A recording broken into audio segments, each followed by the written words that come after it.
The year is 2009 and a lot of things have been happening. A family lied about a balloon kidnapping their son, swine flu breaks out causing a pandemic, miracle on the Hudson happened, which is where a plane made an emergency landing on the Hudson River, saving everyone on board. Now a lot was going on, but there was one thing that a lot of gamers were waiting for, that being the release of F.E.A.R 2 by Monolith Productions. Now for those who don't know anything about Monolith, here's a short history lesson. Monolith Productions was founded in 1994 and would release games such as Blood, Shogo Armor Division, and the operative No One Lives Forever. Now one of their most successful games would be released in 2005 and would give gamers a dopamine rush they would never forget. That game being F.E.A.R. F.E.A.R was a masterpiece of a game that pushed people's computers to the limit at the time, along with giving everyone an AI to combat that had them craving for more playthroughs. And after seeing how successful F.E.A.R was, Monolith decided to follow up the game with F.E.A.R 2 Project Origin. Now there was some legal troubles with the rights to the name, so the game was originally going to be called Project Origin due to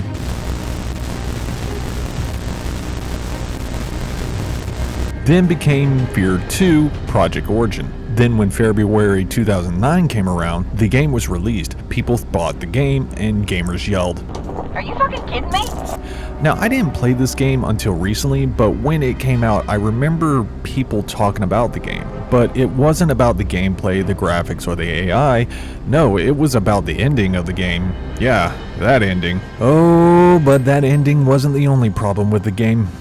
As someone who has played F.E.A.R 1, I had high expectations for the follow-up, and F.E.A.R 1 already set a high bar to pass for the time. So how do you surpass that? You could try introducing new mechanics, new story elements, and keep what made the original such a dopamine rush for the players. They did not do that for F.E.A.R 2. I don't know what happened during development, I don't know who thought this was a good direction to go, I don't know how many times they were dropped on their head as a baby, but this was not a F.E.A.R game if you ask me. Yes, it does have connections story-wise and character-wise to F.E.A.R 1, but it doesn't feel like F.E.A.R. I honestly thought I was playing a completely different game until I was reminded that Alma was in the game, and she appears like every other minute or two in the game, and that's not my short-term attention span making me forget, it's the game itself. So let me just start off by explaining some of the stuff about the game. F.E.A.R 2 actually starts off during the ending chapter of F.E.A.R 1. That explosion right there, that's the one that Pointman somehow survived in F.E.A.R 1. But you don't play as Pointman in this game, you play as Sergeant Michael Beckett, a Delta Force operator who is tasked with arresting the CEO of Armacam Technology Corporation. You know, the evil place that did the psychic incest baby making experiments along with making an evil clone army that is controlled by one of the psychic incest babies. That is also a cannibal. However, as you are trying to get to the CEO in the first level to arrest her, you realize things aren't normal for you. Weird things are happening to Beckett and another teammate. Not only that, Alma is all over the place, so things seem to be connected somehow. Then the explosion happens and you are taken to a hospital for an experiment, and now you have to find out what the hell is going on. But depending on the difficulty level you play on, this is either going to be really easy or very annoying. At this point, this is where I start comparing the two games to each other. The hard mode in F.E.A.R 1 and the hard mode in F.E.A.R 2 are not even close to being the same energy, and here's why. In F.E.A.R 1, the levels and AI were blended together damn near perfection to give the illusion of an AI system that felt clever and fun to fight. Enemies communicated with each other and called out your location to give the player a boost of immersion, and the enemy would use cover and move around obstacles to give themselves advantages in a fight. They didn't go running and guns blazing and did their best to avoid danger. If they saw a landmine, they avoided it. If you took cover, one of them would throw a grenade and one would pop you when you rushed out to get away from the grenade. The environment played a big part in the game too. Areas were confined but always had a different way of getting around to a target and taking cover when needed. Both the player and the AI were able to use this to their advantages. And since the enemy were always in teams, every corner, doorway, and or window presented so much possibility for you to be flanked. In F.E.A.R 2, however, normal is so easy that after hip-firing my way through 2 levels, I decided to stop the game and restart it on hard mode, but even then it didn't really help make the game better. Yeah, the enemy was tougher and stronger, but not smarter. They still ran in face first into bullets and show no form of teamwork. They do try to make their own cover like they do in F.E.A.R 1, but they are stupid with it most of the time. Either they tried to do it right out in the open, making them easy targets, or pick something that isn't really cover at all. Yeah, I mean, you used that cover. What was the point of that cover? It makes no sense. I'm pretty sure they are brain dead too, because I saw a few that would throw a grenade and then immediately run towards the very grenade that they threw. It didn't happen a lot, but it did happen. The environment didn't help with this problem either. Areas were so open that everyone was an easy target, or the area was so confined that the only option you had was to stay in one spot and cover shoot. Rarely are there areas where flanking tactics are an option. Then the damage they put out on hard mode as well. Absolute horseshit at times.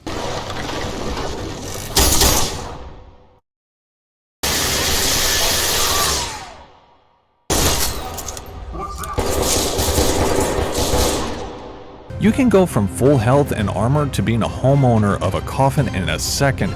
I can handle taking more damage on a higher difficulty, but this is just unnecessary. Now, I try convincing myself it's because the main character has no helmet like the rest of his teammates, because the enemy doesn't go down quickly with headshots, but that didn't make me feel any better. Give me something to hit. There we go. Are you kidding me? And I swear this game has wonky RNG to it. I've had times where I blasted characters with different weapons and they go down quickly, then watch the same enemy tank damage like stale bread. Then we have the mechanics and weapons to talk about, and it doesn't get any better from here. The weapons in this game make me feel so disappointed. Like how disappointed I was with my mom for not cheating on my dad to create me. So now I'm stuck with this poor genetic infrastructure of a body. Thanks, Mom. Could have been a hoe, but no, you decided to be a loyal woman. I'm going to try to keep this one short, so here we go. The guns in F.E.A.R 2 are very lacking when it comes to sound. I mean, listen to this.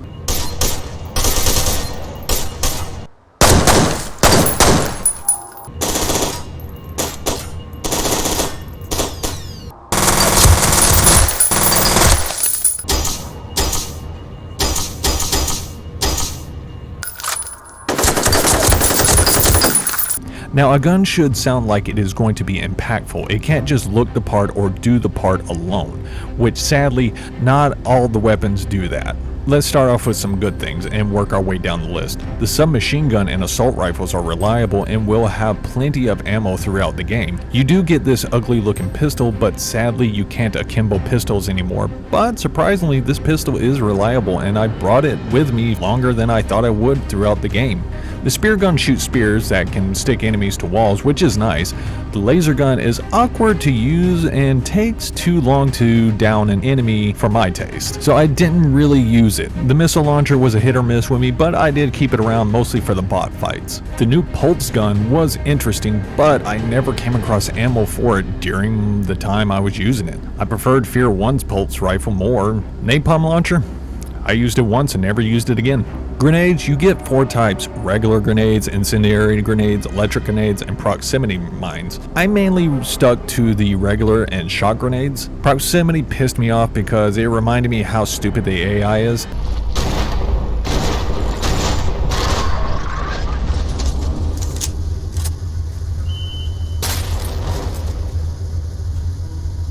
How the hell did you not see this? It's bigger than a baseball and is bloody blinking. But they did add the much needed mechanic of cooking the grenades, which is a big help since the grenades no longer explode on impact anymore. And this is where I talk about the most heartbreaking part. Now, F.E.A.R 1 has blessed gamers with the VK12 combat shotgun, a glorious piece of art that even to this day is considered one of the best shotguns in a video game. It is what you think about during with your girlfriend, which is okay because that is what she's thinking about while having sex with you, because you both know you're not able to please each other anymore.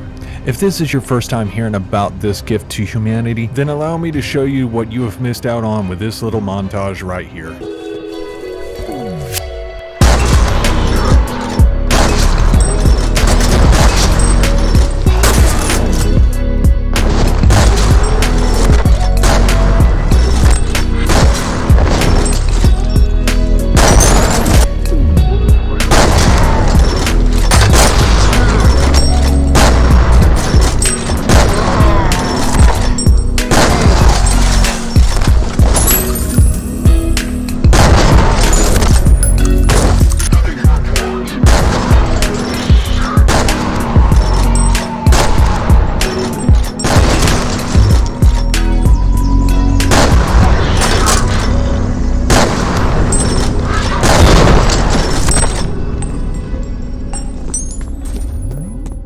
And then they give you this garbage.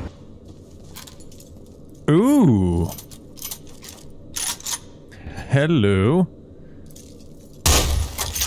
What the? What is that sound? Okay, so what's the spread on this thing?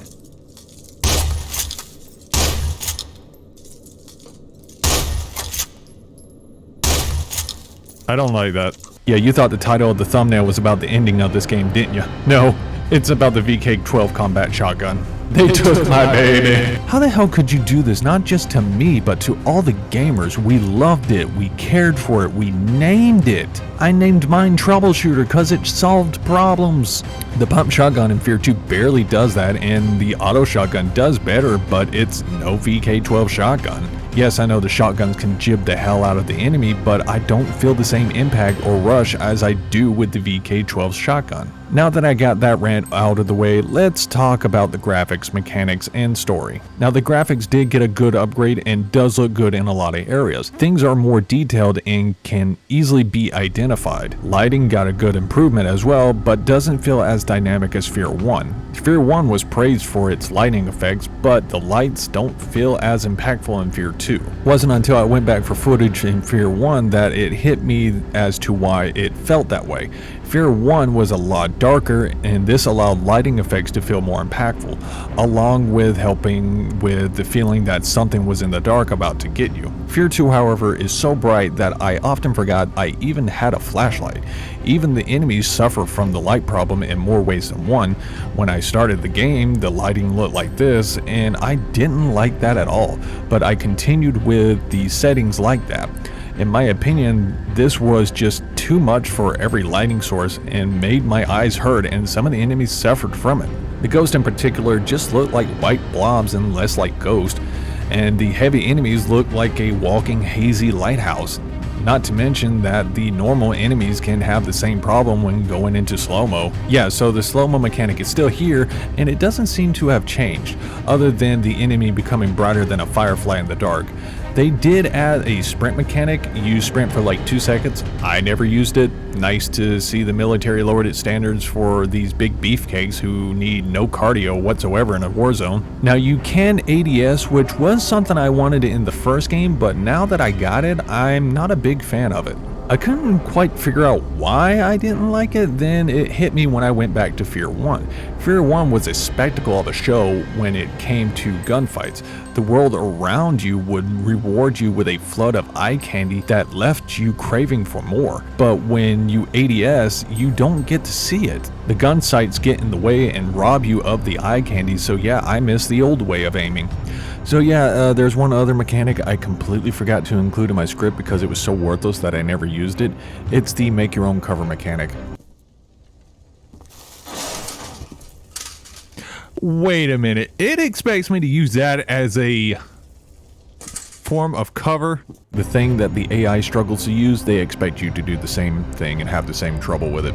They took away the tilt mechanic for this. The tilt mechanic was far better. I even miss the old story because this one really just feels like a forced reboot that wanted to be more sci-fi and wanted to add more mechs to the game. Yeah, this game has mech suits now. They come from the space. The hell?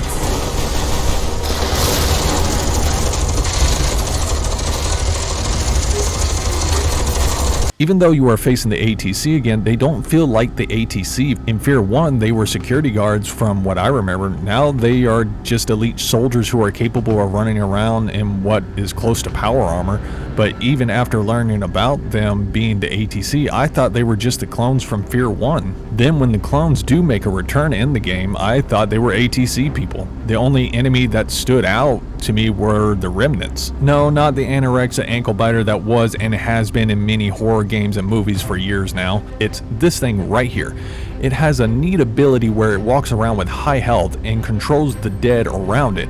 Basically a necromancer puppeteer that thinks people hold guns like this. I like the idea of the remnant. It allowed me to get more mileage out of the proximity mines, which is more mileage than the ghosts got in this game. They appear and you one-shot them and that's it. If you're not watching, they can hurt you, but it's hard to miss them since they are the brightest thing in the room. Now, before I talk about the story, I have to say it really seems to have an identity crisis going on. Like a boomer that wishes for things to be like the old days of single income based households, but gets really upset at the idea of people getting higher wages that would help bring them closer to actually having a single income based household. Let me explain. You can tell what I mean from what I have been saying when comparing F.E.A.R 1 and F.E.A.R 2. F.E.A.R 1 had its identity set and worked with it. F.E.A.R 2 looked around at what was popular at the time and decided to copy it. And what was popular around the time of its development? Call of Duty. Yeah, companies saw the money coming in from the series and decided to throw out originality and personal identity to try to win over the COD fan base. You gotta be fucking kidding me. This is why nobody takes us seriously. Now, did it work? I'm not sure. The fan base for this game seems to be split. If you played F.E.A.R 1 before playing F.E.A.R 2, then you are most likely going to hate it, like I did. But if you just jumped into F.E.A.R 2, then you're just gonna find it okay. Was it worth it? I really don't think it was. Now, it doesn't hurt to try copying what someone else is doing, so long as you keep what made your game unique and what made it fun. But throwing what made you great out the window for a quick cash grab hardly ever pays off.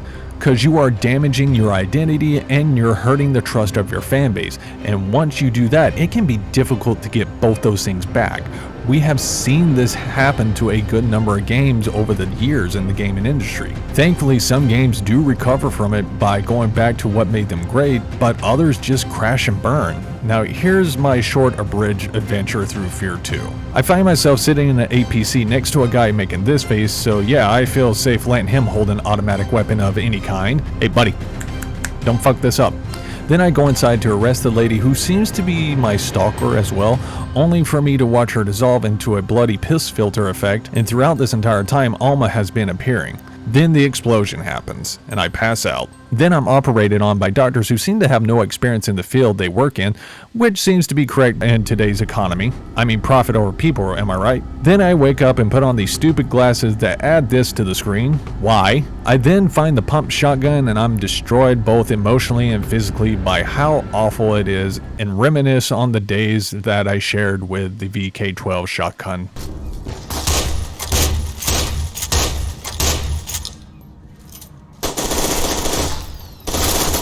I miss you.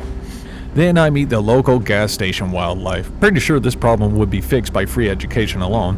Who am I kidding? Companies would still not pay workers what they're worth. Stay away from her. She's mine. Oh, you fucked it up.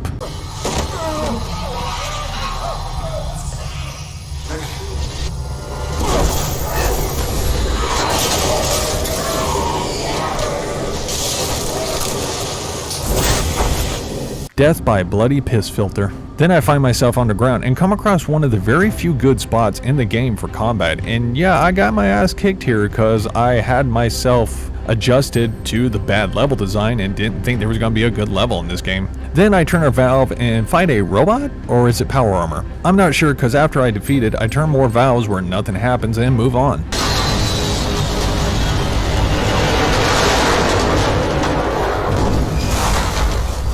I have a good idea who built that plane. I'm now in the streets and I take advantage of the fact that the ATC and the clones are now fighting each other. Then I come across the first mech suit. You threw away all that was good for this. Was it worth it, Monolith? Then I find the sniper rifle, and that's when the COD vibes really started to set in for me. Still the most reliable gun in the game though. Then I get to pilot a mech and have to wait very, very patiently to heal when too damaged. It actually forces you out of the mech suit if it becomes too damaged. Yeah, because that's what I want to happen when I'm surrounded by trigger-happy ATC or clones. Then me and a teammate decide to go walk into a school with guns. What's that line politicians like to use? Let's not get political about this. But in all honesty, I did like this level. It's actually the best level in the game. It does try to be spooky here, just like it did in F.E.A.R 1 by having everything be very dark. And if I remember correctly, I think your flashlight even stops working here. This is where you find out that the company have been experimenting with psychic children the whole time. Okay, side tangent here. Is anyone else bothered by the fact that psychic isn't pronounced side-chick? Why throw the letter H in if it's going to be silent? And don't get me started on the letter P on some words. Then you meet Snake Fist. I didn't talk about him earlier because he is just basically a exposition delivery character for people who haven't played the first game and tells you why things are different now. And he delivers this line. You're like free pizza at an anime convention. She can smell you. She wants to consume you. Then after this, you get a turret section. Let's just move on from this. I go into a secret facility and work my way towards my end goal. Another turret section. This is on the final level, at the very end. Then I walk my way to the ending that everyone knows about for this game. Now as you play through the game, Alma is constantly appearing around Beckett, watching him from a distance and even getting as close as possible to him at times. She then changes her appearance to be more appealing towards Beckett, showing that she is attracted to him. And some of the guys around Beckett are actually jealous of Beckett because of this. Something to do with psychic links, experiments, daddy issues, blah blah blah. Then it all comes to an end with this scene and this gunfight, which I could not win on hard mode, so I switched to normal mode and watched the ending. I was not happy with this game. It robbed so much from the players and its fan base of greatness and dopamine, but that's just my opinion. I know some people find the game okay, but I don't. I just don't. I mean, how can I be happy with a game that took the VK12 combat shotgun from me? Answer me that. But if you want to play the game, you can get it on Steam or GOG for reasonable prices. But if you're just like me, you can just add it to your wish list and get it at a discount. And that's all I have to say about the game. I hope you have a good day.